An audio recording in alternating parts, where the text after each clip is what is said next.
We all remember the famous Jerry Maguire movie, the famous scene. Jerry Maguire, frantic, just released his paper about the status of his job. You know how the all the improprieties and everything that they do, trying his hardest to keep his client base so he's not destroyed. He's not in financial ruin.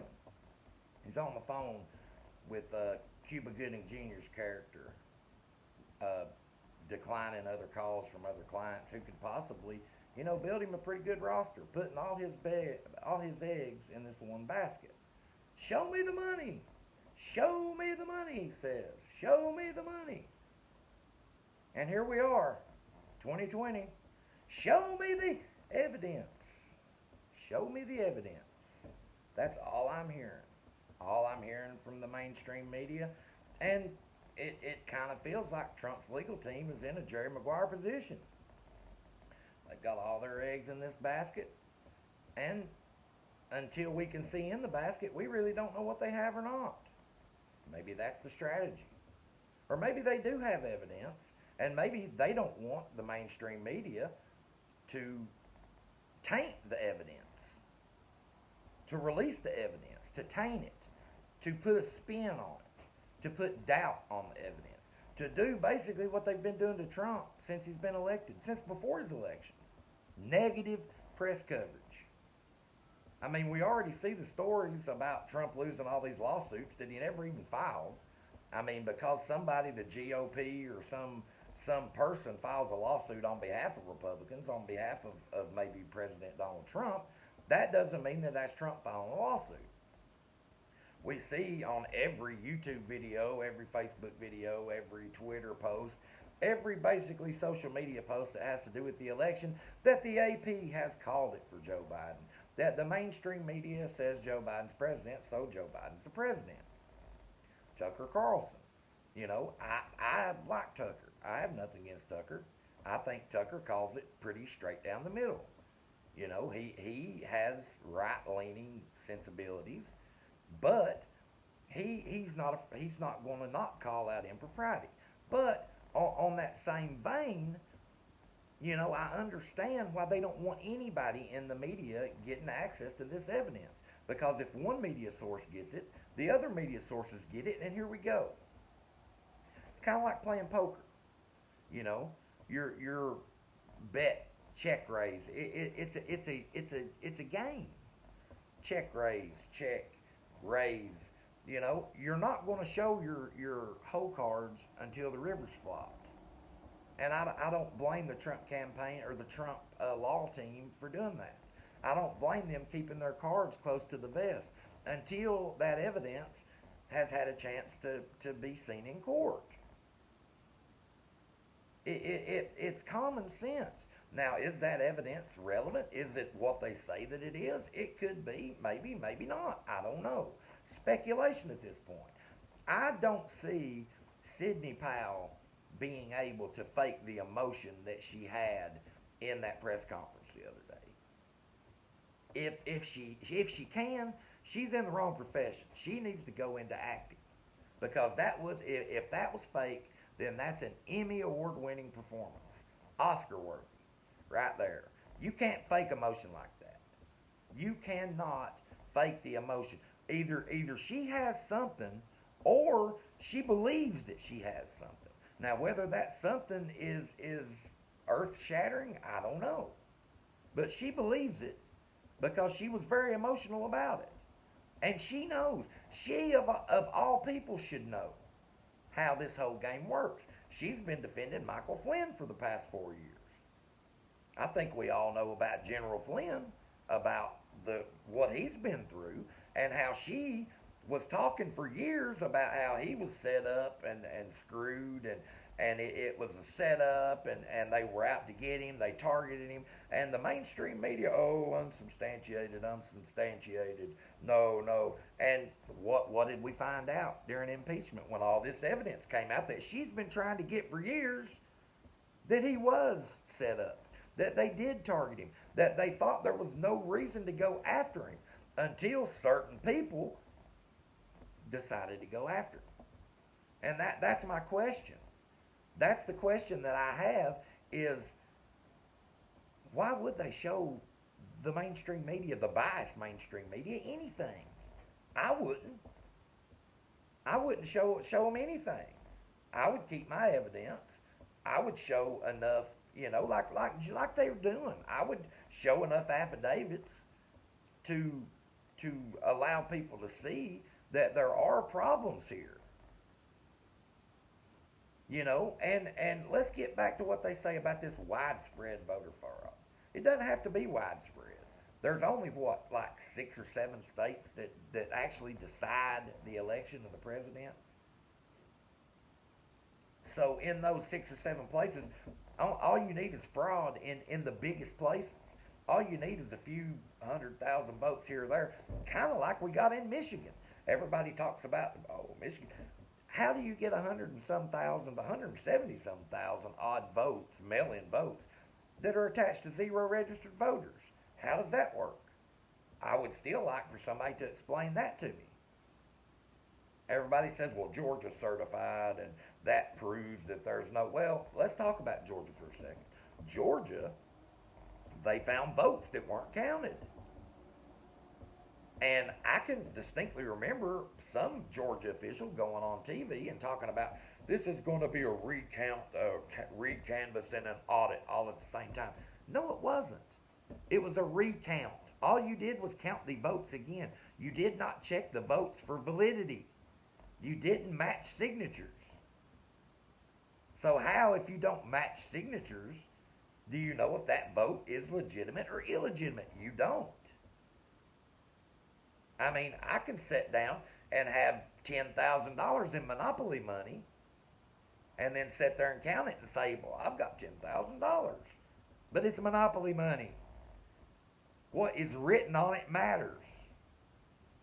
We're putting more into authenticating memorabilia than we are the election for the highest position in the world, the most powerful man in the world. We put more effort into authenticating a baseball card signed by Babe Ruth than we do for ballots cast in a presidential election. Think about that. More effort is put into validating a CD or a record signed by Michael Jackson or Prince than is put into a ballot cast for a presidential candidate. That's where we are. We don't need widespread voter fraud. All we need is targeted voter fraud. And it doesn't even have to be fraud. All it has to be is a group of people on the never Trump, I hate Trump train, which is pretty rampant these days and has been since he's been elected, thanks to the mainstream media's 92 to 98% negative coverage of the man since before his election. And here you have an election that is illegitimate. So I get back to, why would they release that evidence to people who have treated the president this way? You don't have to like President Trump. You don't even have to agree with President Trump to be a journalist and to give an unbiased layout of the facts. And some people can't help themselves. The AP has already called the election for Joe Biden. We know Facebook. We know YouTube. Every post that you see about the election in one, doesn't matter what it's talking about, there's the tag.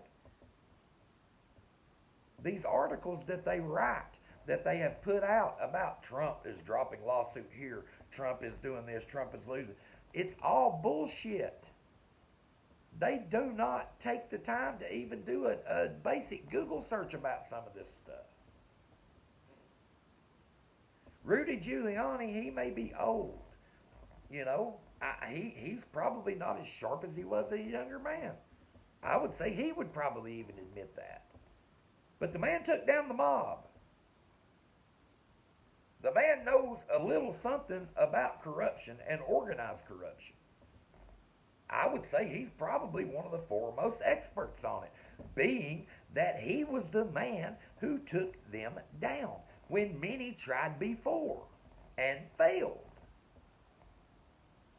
Does that mean that Trump's going to be the president and that this is all going to work out? I don't know. And truth be told, at this point, I don't care if Trump is the president or not. I would like for Trump to be. That's what I would like. But what I care about most is knowing that our vote and that our voting system is secure.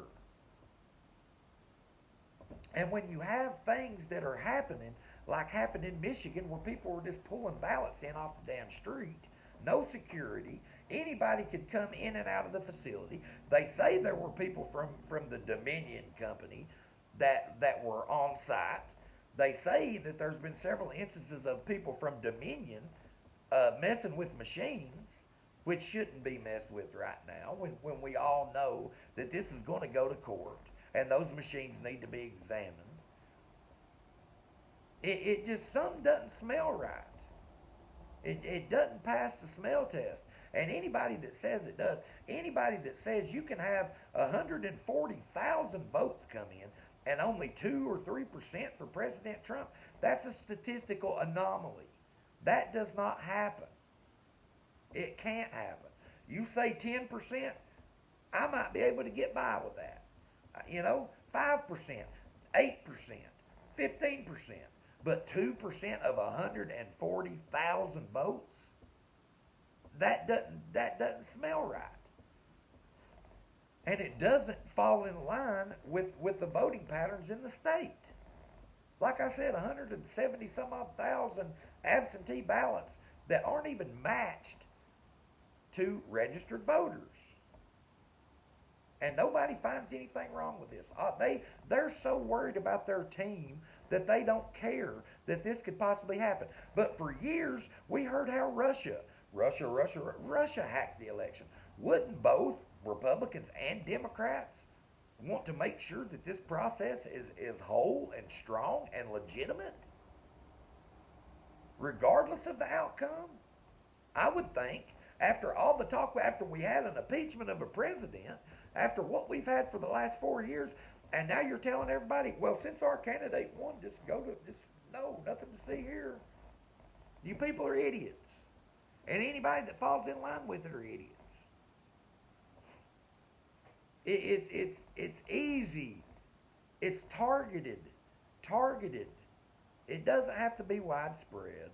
It doesn't have to be every state. It doesn't even have to be every precinct in a state. You target 1 to 2 key precincts, and that's all you need. Do you think that they were going to allow what happened to Hillary happen again? Well, the polls say 61% of people believe Trump should concede. Well, how many people did you ask in that poll? 100? 1,000? Out of the 330 million people? I can guarantee you there's a pretty good chunk of the 70-some million that voted for Trump don't think he should concede, because I'm one of them. You fight till the end. You fight till there's no fight left. And if the media doesn't know anything about President Trump, they should know that. But release the evidence, they say, so they can screw it all up. Release the evidence so they can take it and twist it and turn it and spin it and lie about it and just corrupt it to the public.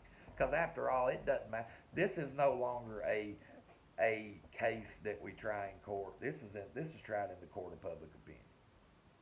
And Trump and his legal team and Republicans in general, honestly, we don't stand a chance in that fight, because the mainstream media, social media, they're all aligned the way they're aligned. Everybody that will look at it honestly will see it. And, that's America these days. But anyway, we'll see what happens. We'll see if the Kraken gets released or not. Until then, y'all have a good day. If you like what I'm doing, share it. Subscribe down below. Hit the bell. Leave a comment. Let me know if you agree, if you disagree, if you think that I'm stupid. Let me know. What does it hurt? If you don't like the content, subscribe anyway. Then unsubscribe if you want to. Just get it out there. Anyway, y'all have a good day. Take care.